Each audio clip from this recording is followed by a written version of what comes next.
নমস্কার। বর্গভীমার মন্দির পশ্চিমবঙ্গের পূর্ব মেদিনীপুর জেলার তমলুকে অবস্থিত একটি হিন্দু মন্দির। এই মন্দির বঙ্গদেশের পৌরাণিক তাম্রলিপ্ত জনপদের অধিষ্ঠাত্রী দেবী। তিনি হলেন কালী মতান্তরে উগ্রতারা। এটি ভারতের অন্যতম জাগ্রত ও প্রধান শক্তিপীঠ।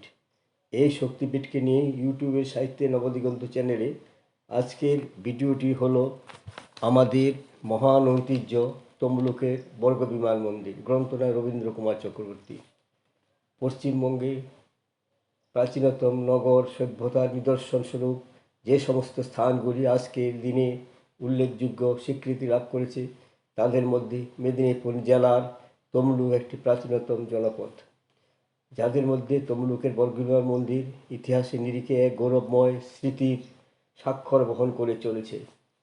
আজ যাহা পুরানো ইতিহাস, তাতে একদিন ছিল প্রাণ প্রাচুর্য, যৌবনের উদ্যমতা, শক্তির পরাকাষ্ঠা, আশা আকাঙ্ক্ষা ও স্বপ্নবিলাসের সীমাহীন উচ্ছ্বাস। আপাতত দৃষ্টিতে সাধারণ মানুষের মনোযোগ আকর্ষণ করতে আজ হয়তো তার সামর্থ্য নেই। তাকে উপেক্ষা করা চলে যাওয়াটাই সাধারণ মানুষের রীতি।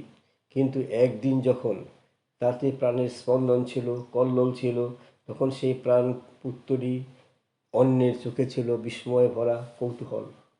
চিন্তা করলে অবাক হতে হয় যে শত বৎসরের ব্যবধানে জীর্ণ এই নগরী আজও কেমন করে তার হারানো অতীতের শেষ সামান্য স্মৃতিকে অনুসন্ধিৎসার চোখে অসামান্য করে রেখেছে।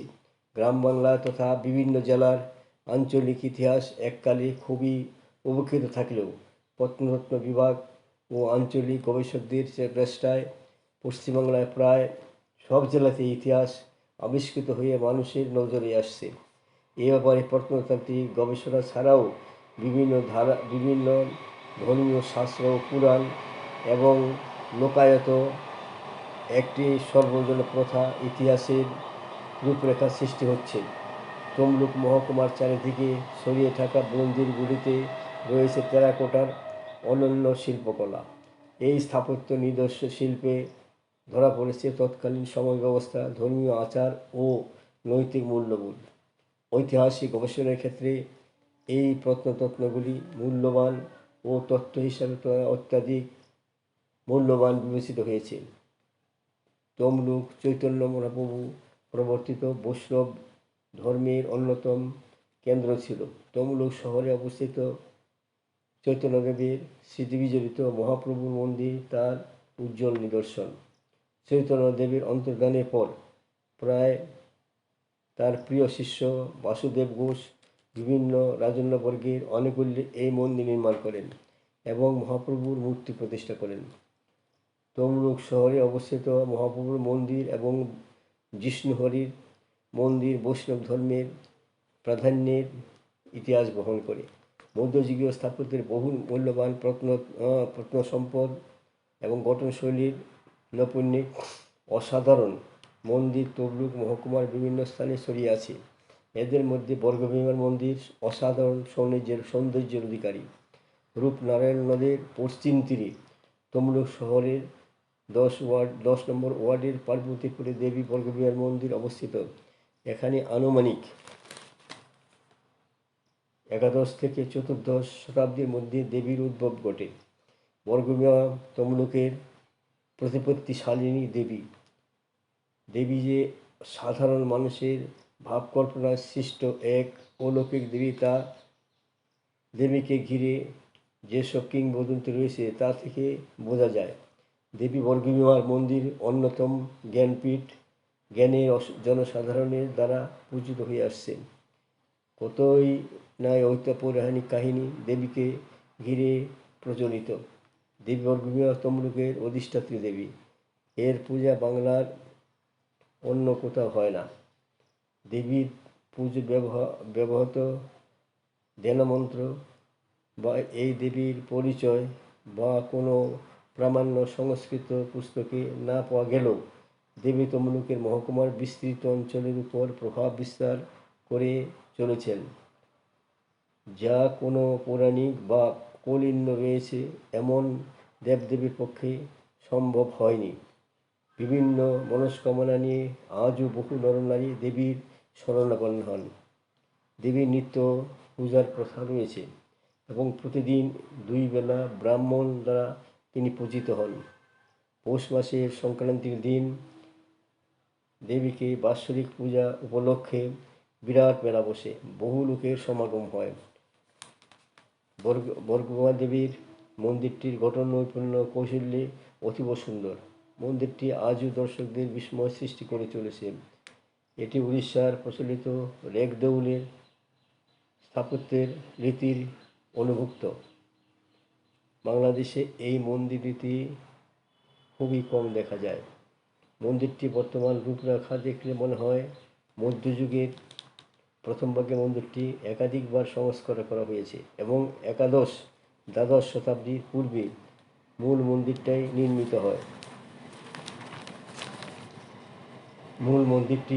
হয়।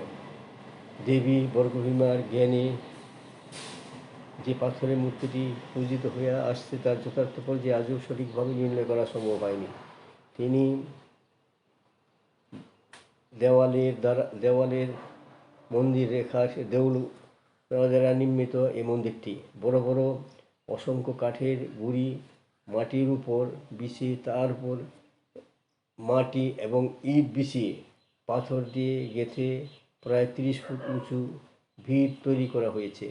ভিতরে ও বাহিরে ইটের দেওয়াল এবং মাঝে পাথরের তৈরি দেওয়াল। প্রশস্ত প্রায় 9 ফুট। মন্দিরের মোট উচ্চতা প্রায় 60 ফুট। খোলা ছাদ বিশিষ্ট মন্দির।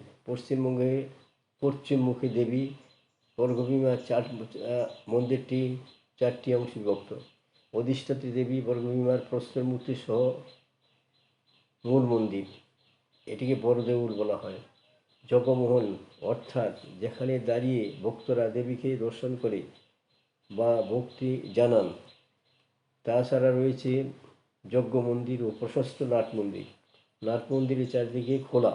মন্দিরের দক্ষিণ দিকে রয়েছে 3টি ঘর। একটিতে মায়ের ভোগ রান্না করা হয়। মাঝের ঘরটি আয়তনে একটু বড়। এটি ভক্তদের প্রাসাদ বিতরণের জন্য ব্যবহৃত হয়। অন্যটি পুরোহিতের বাসস্থান। নাট মন্দিরের সামনে মাঝামাঝি জায়গায় রয়েছে একটি যুবকাষ্ঠ যেখানে ছাগ বলি দেওয়া হয়। অবাক কাণ্ড হলো এই যে যুবকাষ্ঠের মধ্য দিয়ে তাকালে সোজা যজ্ঞ মন্দির ও জগমোহন স্বরূপদ্দি মূল মন্দির অবশ্যই বর্গভীমা দেবী মূর্তি দেখা যায়। তমলুকের জাগ্রত দেবী বর্গভীমাকে 51 পীঠের 50তম পীঠ হিসাবেও দাবি করা হয়। তমলুকের অধিষ্ঠাত্রী দেবী বর্গভীমা নিজেই শক্তির আধার। পূর্বে তমলুক শহরে ছিল বৈষ্ণববাদের আধিপত্য। তমলুকের রাজপরিবার ছিল বৈষ্ণব মন্ত্রে দীক্ষিত। তা সত্ত্বেও দেবী বর্গভীমা পূজা প্রচলন করেন তমলুকের রাজপরিবারের পূর্বপুরুষেরা। দেবী বর্গভীমার কালো পাথরের মূর্তি। কালী পূজার সময় দেবী বর্গভীমা কালীমাতা রূপে পূজিত হন। দুর্গাপূজার দেবী বর্গভীমা ষষ্ঠী থেকে দশমী পর্যন্ত ভক্তদের শারদ উৎসবের অর্ঘ্য নিয়ে থাকেন। আবার রথযাত্রা উৎসবের মধ্যে শনি মঙ্গলবার দেবী বিবেকতারিণী রূপে পূজিত হন। এই দিনগুলিতে তমলুক শহরের বিভিন্ন এলাকা থেকে হাজার হাজার মহিলা সারাদিন বিবেকতারিণী মায়ের পুজো এখানে এসে দিয়ে থাকেন। তেমনি চৈত্র সংক্রান্তিতে নীল পুজো, নতুন বৎসরের প্রথম দিন, মঙ্গল সংক্রান্তির ব্রতে, পৌষ সংক্রান্তিতে ইত্যাদি উৎসবে দেবী বর্গভীমার মন্দির পূজিত হয়ে থাকেন। এখানে অসংখ্য ভিড় থাকে সবসময়। কালী পূজা এবং দুর্গা পূজায় বা অন্য সময়ে দেবী বর্গভীমার মন্দিরে পাঠা বলির প্রচলন রয়েছে। মানতকারী পাঠা বলি বা উৎসর্গ করে থাকেন। বর্গভীমার মন্দিরের দুর্গাপূজার সময় প্রথানুযায়ী তমলুকের রাজবাড়ির ভোগ দিয়ে আজও প্রথম বর্গভীমার পূজা আরম্ভ হয়। ষষ্ঠী, সন্ধি পূজা এবং নবমী পূজার দিন এখানে বলি হয়। প্রথানুযায়ী এই 3 দিনও প্রথম বলির পাঠা রাজবাড়ি থেকে আসে। আর পূর্বে কিংবদন্তি মেনে আজও বছরের প্রতিদিন 2 বেলা শোল মাছের ভোগ দেবীকে নিবেদন করা হয়। মধ্যযুগে দেবীর আবির্ভাবের কথা বিভিন্ন সূত্রে থেকে পাওয়া যায়। তমলুকের জাগ্রত ভীমা মন্দির, মহাভারতের যুগে তাম্রলিপ্ত মৌর্য বংশীয় দ্বিতীয় রাজা তাম্রধ্বজ প্রতিষ্ঠা করেন। কথিত আছে রাজা তাম্রধ্বজের সময় জেলেদের মধ্যেই দেবীর আত্মপ্রকাশ ঘটে। এক জেলে জঙ্গলের মধ্য দিয়ে মরা মাছ নিয়ে রাজবাড়িতে যাওয়ার সময় একটা ছোট জলাশয় থেকে স্বভাবতই মাছের ঝুড়িতে জল ছিটিয়ে দেন একজন জেলে। ঝুড়ির শোল মাছ সঙ্গে সঙ্গে জীবন্ত হয়ে ওঠে। রাজার কানে এ কথা উঠতে রাজা সপর্ষদ গিয়ে সে জলাশয়ে হাজির হন। দেখতে পান জল ভরা ডোবাটির পরিবর্তে একটি বেদি, তার উপর একটা দেবী মূর্তি প্রতিষ্ঠিত। তখনই রাজা তাম্রধ্বজ সেখানে মন্দির নির্মাণ ও পূজার ব্যবস্থা করেন। অন্য ঐতিহাসিকদের মধ্যে মন্দির নির্মাণকারী হিসাবে নাম শোনা যায় ময়ূরবংশীয় চতুর্থ রাজা করুধ্বজের কথা। এই ক্ষেত্রে জলাশয়ের জল ছিটিয়ে মরা মাছ জীবন্ত হয়ে হতো সেই সময়। রাজারা এই আমলে প্রতিদিন এক জেলেকে রাজবাড়ির শোল মাছ সরবরাহ করা দিয়ে হতো দেবীর পুজোর জন্য।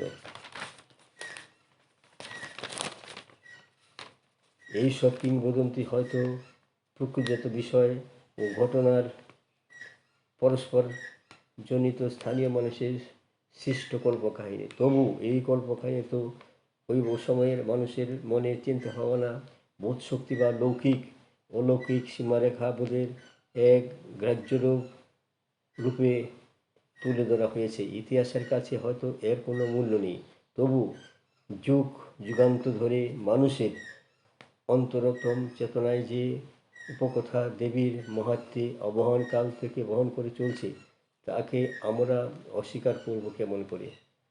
আজও তমলুক মহকুমার অপরিসীম দেবী মাহাত্ম্য নিয়ে সন্দেহের কোনো অবকাশ নেই। দেবীকে নিয়ে কিংবদন্তির কোনো অভাব নেই। আমার এই ভিডিওখানি এখানেই শেষ হলো। যদি আপনাদের মনোনীত হয় তবে সাবস্ক্রাইব, শেয়ার এবং লাইক করতে ভুলবেন না। সুস্বাগতম।